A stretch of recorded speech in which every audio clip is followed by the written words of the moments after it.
Hello, and welcome to this live stream with the Fairy Doctor. The Fairy Doctor is in. Tell me what ails, and I'll tell you a tale, or rather, because we are not here in person in this moment, but you have stumbled across this stream, this replay. I invite you to hold what ails you in your heart, in your mind, in your knowing, and let the response arise. What it is that you are longing for, what it is that you are looking for, what it is that you are seeking. Hold that, knowing that feeling, and let the story bring it to you. For it has long been known that medicine, the best medicine, are in fact stories.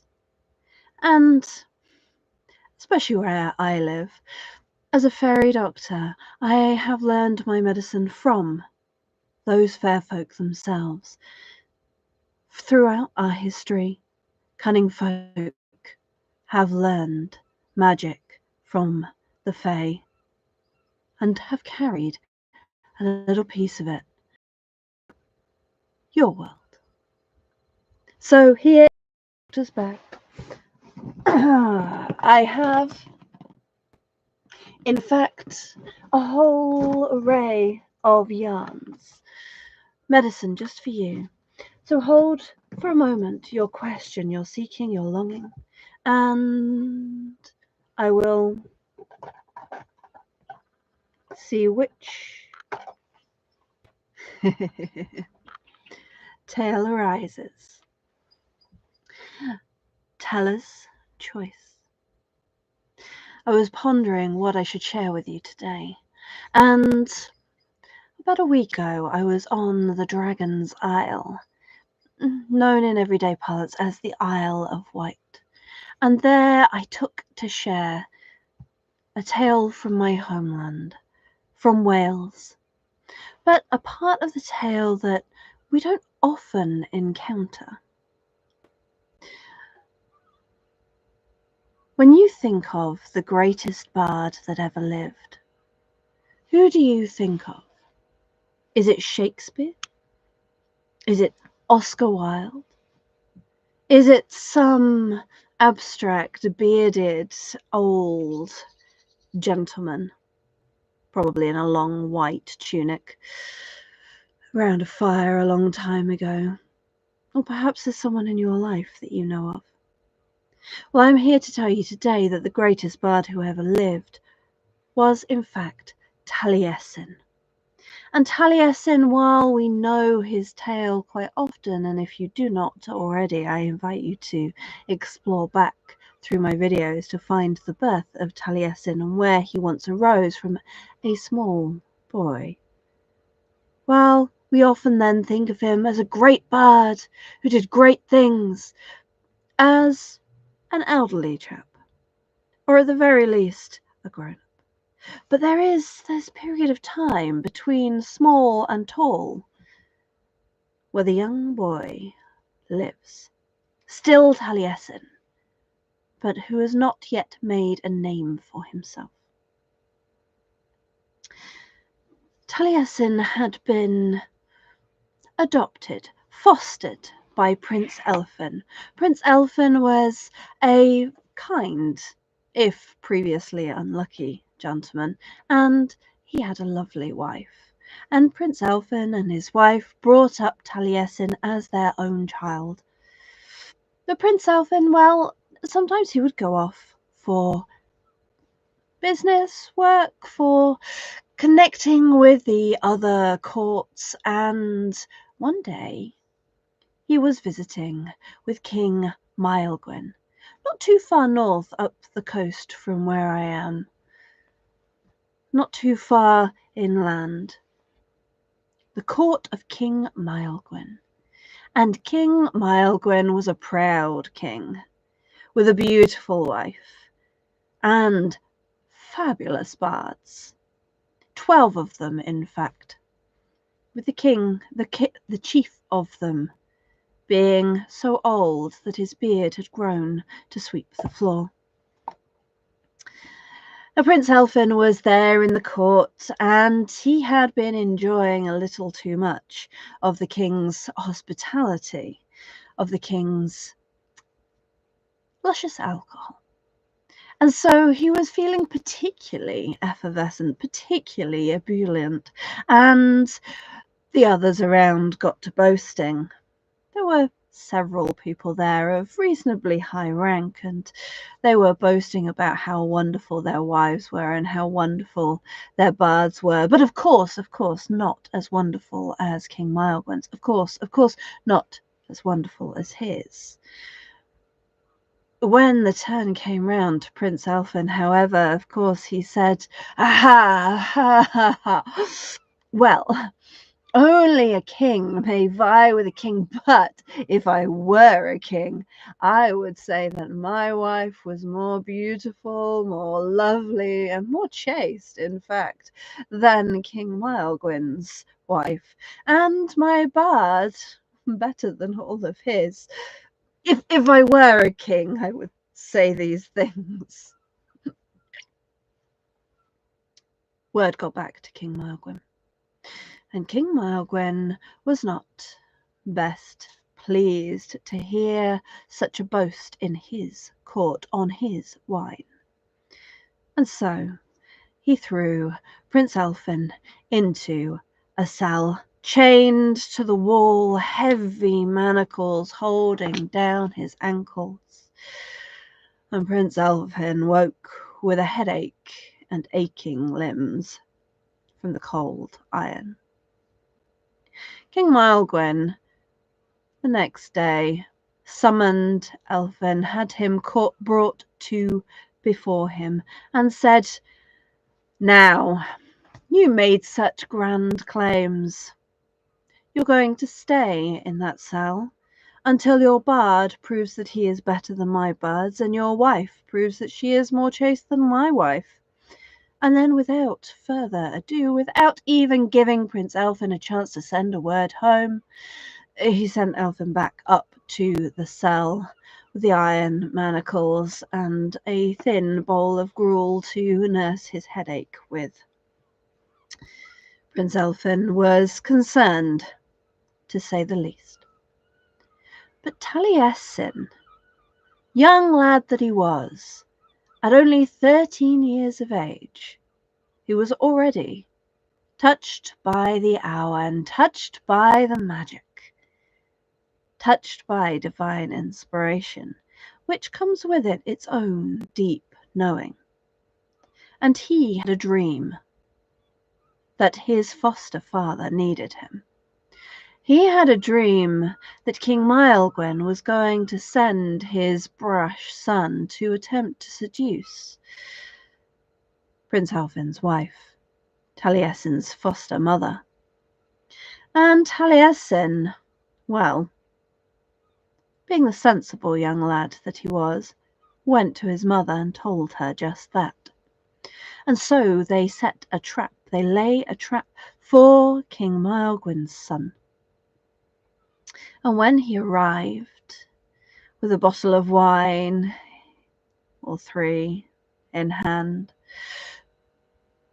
Taliesin's mother, Prince Elphin's wife, had changed clothes, swapped with the serving maid, who wore her finery and her signet ring, showing who she was, or rather, who she was pretending to be. The serving lady, pretending to be Mrs. Elphin, welcomed King Maelgwn's son into the court, showed him a feast that they had laid out ready for him, poured wine for him, and he poured wine for her, and there was much laughter and giggling, and her plump cheeks flushed red, and they had not accounted for the immorality of the chap who had come to visit. And when she was not looking, he slipped some substance into her drink.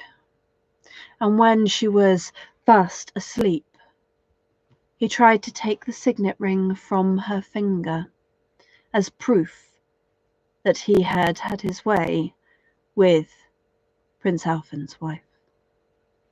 Not so chaste. Ha! Ha! Not so pretty either, drunken. But he couldn't pull the signet ring off. And as he tried and tried and tried, she still slept on. So he took his knife and chopped her finger off and took it home with him as his proof that she was such a drunkard she didn't even notice.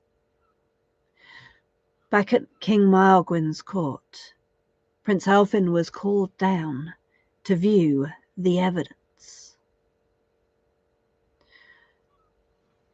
When produced, when showed, when offered to him, he snorted, and King Maelgwn asked him what was so funny. I'm sorry, my lord, I'm sorry, but, well, that is indeed my wife's ring. But that finger is not my wife's. For my wife is so slender that ring could barely stay on her finger. And yet here you can see it could not be removed over the knuckle of this poor lass's.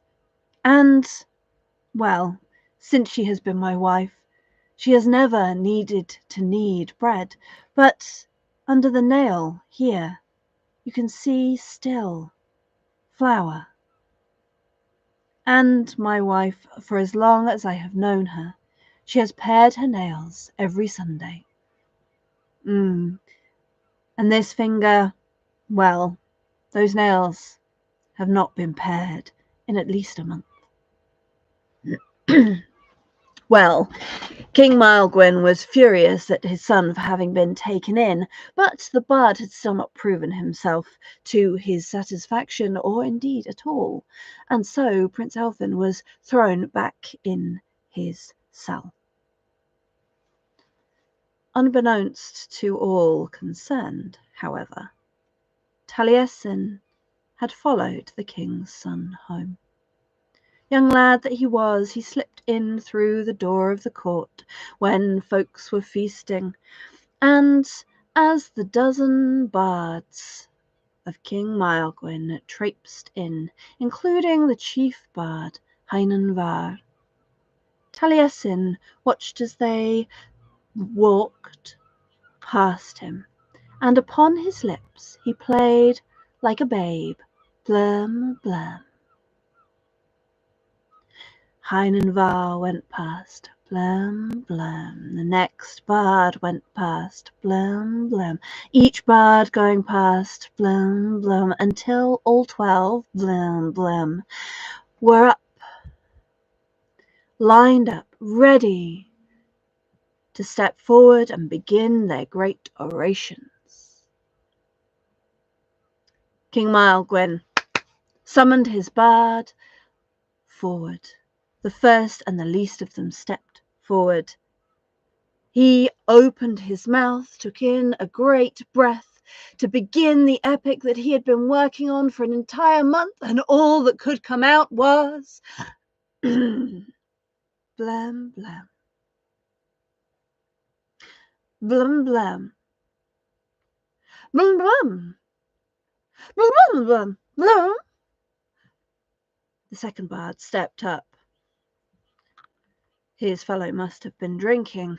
He too took a great breath, ready to leap into the ballad that he had been refining all week, and blam, blam, blam, blam, blam. The third bard stepped forward and ready to orate all that would fall out of his mouth. Blam, blam, blam, blam. The fourth, the fifth, blam, blam. The sixth, the seventh, blam, blam. The eighth, the ninth, the 10th, the 11th.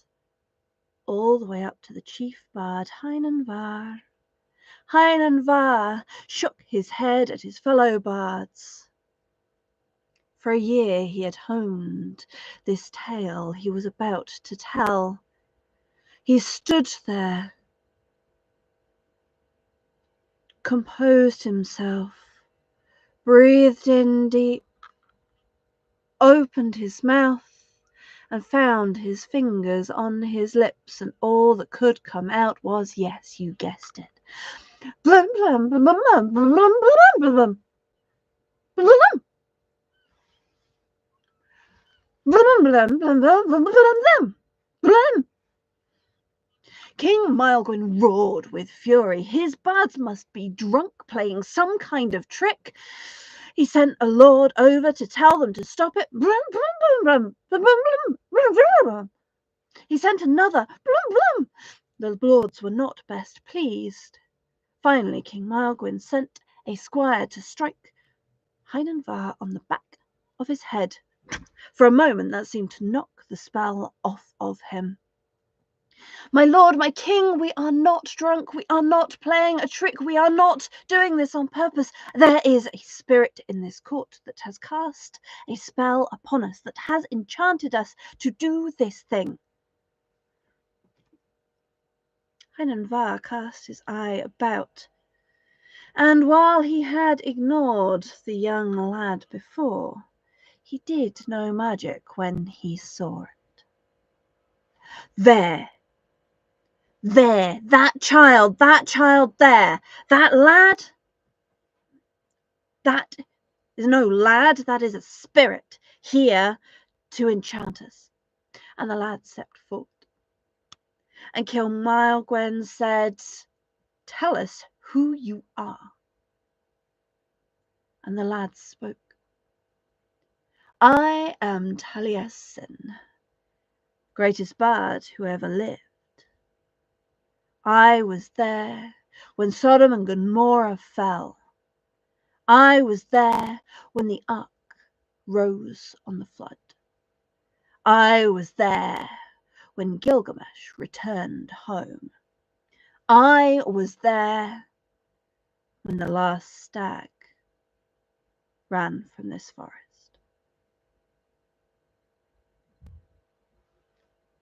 King Maelgwn said, and why are you here?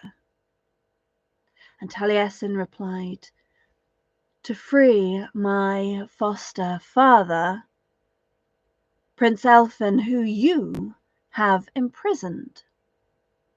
And you know that you did not send for me.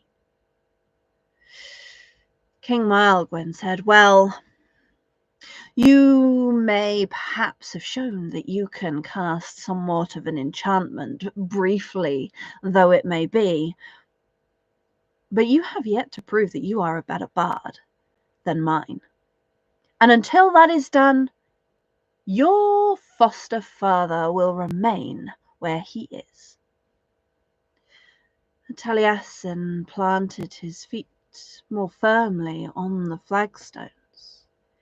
Taliesin lifted his chin just slightly, and the sun struck his brow through the window, shining with Arwen. And Taliesin took a breath, and from his lips spilled a song, a riddle that entranced all present. The riddle asked, what is the beast that has neither spine nor skin, yet touches everywhere? What is the beast that is no older nor younger than when it began, and yet has been here since the world? What is the beast that makes the waves white and moves each man without a trace, never seen, but all places, in field and forest, desert and mountain, and castle tower? And as he spoke, the answer to the riddle rose with his words. As he sang, the answer to the riddle rose with his song. As he sang, the winds whipped through the court, through King Maelgwn's court, through King Maelgwn's castle, through King Maelgwn's tower, shaking the very stone that it was built upon, shaking apart the cell, the shackles that held Taliesin's father.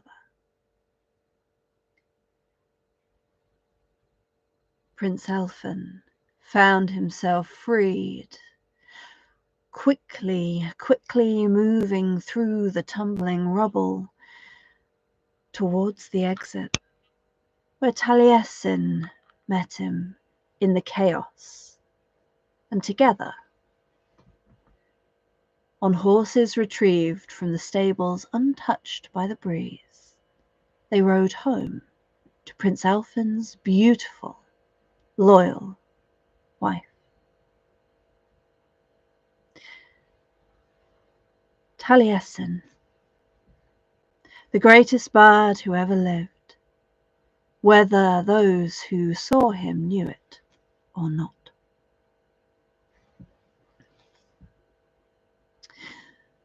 I like to hope, I like to think that perhaps that poor serving lady felt that a knight as a queen was a fair trade for a finger.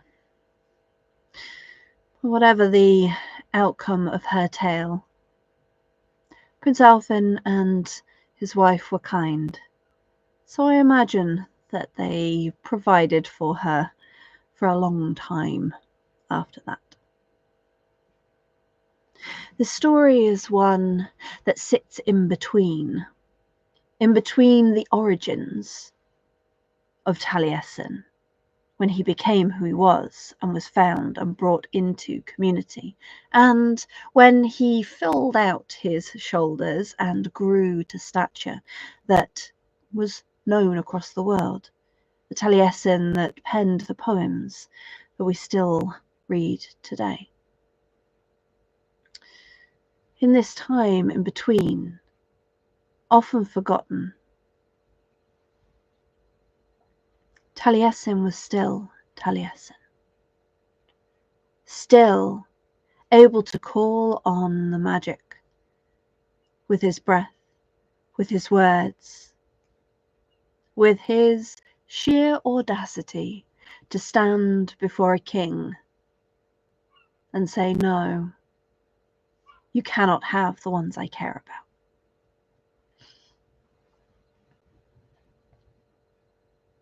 I like this story, and I learned this story from a fellow storyteller, Millie Jackdaw, where we were working on a performance with Shakespeare and fairy tales. And I brought some of my tales from the fair folk, and she brought some of her tales from the land, and together we wove them with Shakespeare, a great bard himself, with his plays. And I like this story because it reminds us the medicine within it. One of the pieces it holds is that piece that even if the world does not see it yet, you are still always a storyteller. You are still always a bard. You are still and always that magical, creative, divine individual that you are. Whatever it is that is the whole of you that you are becoming, you are that now, whether or not they know it, whether or not they see it. And when you plant your feet and speak your truth, sing the song to the universe that does see you, it responds and sets those that you love free, sets you free.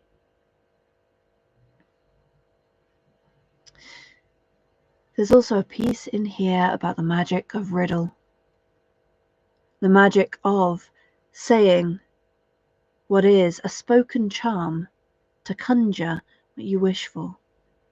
If you tell the tale of that which you are calling, you speak it into existence, you speak it into the world. And while everyone in that court was trying to work out what he was talking about, all of them had their minds focused, their hearts focused on that story. And that focus, that magic, feeds into it, helps it to grow. And so your prescription, if you have found this and listened thus far, you deserve a prescription. I take my pad and my quill. Speak your truth 3 times daily with a breath of fresh air. For you. Thank you for stepping into my doctor's office. Thank you for listening to this tale. And know that a story lives in the telling, in the sharing. So if you feel called to share this story, then do. Carry it with you as medicine, as magic, as heritage, as history, as present, as future. And share it with those who wish to hear.